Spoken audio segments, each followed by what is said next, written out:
Estem amb el Jesús, el Marc i l'Àxel, el Sidoní, que avui ens han obert les portes del seu local d'assaig.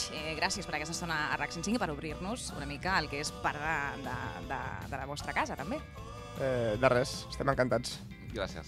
Muchas gracias.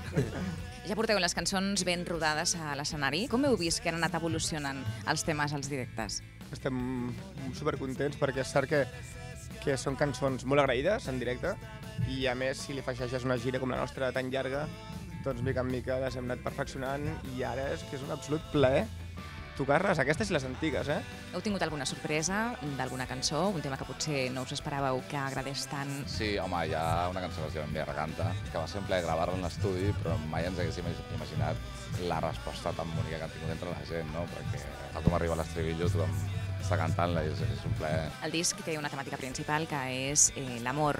Ha sorgit de manera espontània, cada cop i volta tenia un recull de cançons d'amor, o volíeu fer un disc amb cançons que parlessin només d'amor? Las cosas que nos habían pasado o sucedido las queríamos cantar y necesitábamos cantarlas de esa manera, ¿no? De una manera muy directa, muy a corazón abierto, ¿no? Que todo el mundo pudiese entender realmente lo que había sucedido ahí.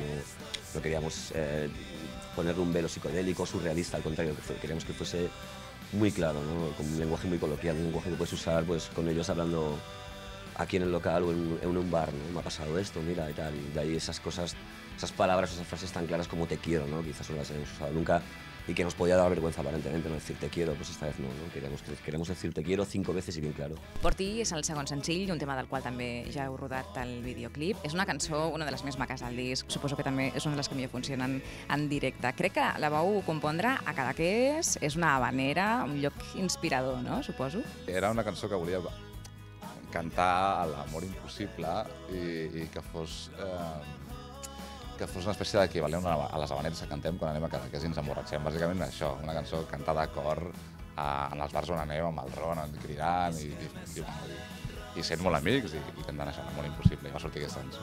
La que cita el Marc, vam estar recorrent els camins de Cadaqués cantant el meu avi i en un moment el Marc va parar i va dir algun dia hauríem d'escriure una cançó en la que poguéssim cantar, no? I que parlés de nosaltres mateixos.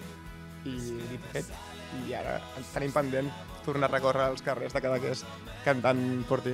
El videoclip de Porti, a banda de comptar amb referències cinematogràfiques, també compta amb algunes cares conegudes. Expliqueu-nos una mica algunes de les situacions que s'hi poden veure. Bueno, está inspirada en la película La ley de la calle. Y es una película pues, que nos gustaba mucho, ¿no? Y un poco cuando salió la idea, del videoclip, pues la verdad es que nos gustó mucho porque quizás habla de eso, ¿no? Del amor imposible y tal, y todo ese esfuerzo del chico, ¿no? Día tras día por conseguir que la chica reaccione ante él, ¿no? Y bueno, buscábamos un poco eso, ¿no? La verdad es que sobre todo eso y que nosotros tuviésemos muy poco trabajo por salir en el videoclip.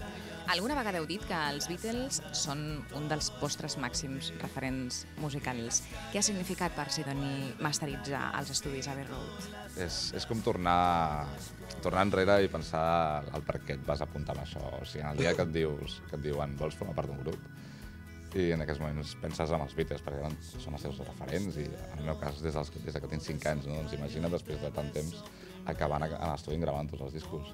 De cop ens trobàvem en el lloc on haguéssim desitjat gravar des que som petits i es feia realitat una espècie de somni, no? I ho feia possible l'Incendio, que és on hi ha tanta emoció dipositada. És la forma de justificar tot el que fas com a músic i un lloc com aquest t'ho dona. Quin seria el moment ideal per donar el play i deixar sonar l'Incendio? Vamos, me gustaría pensar que en cualquier momento, que el Incendio es un disco idóneo para escuchar en cualquier momento. Menys en una relació sexual, cap música. És la seva opinió. Igual les bateries ho diuen d'una altra manera, però els baixistes, guitarristes i cantants és complicat concentrar-se escoltant un disc mentre estàs fent amor. O sigui, una cosa o l'altra, jo crec. I em pare que està... O sigui...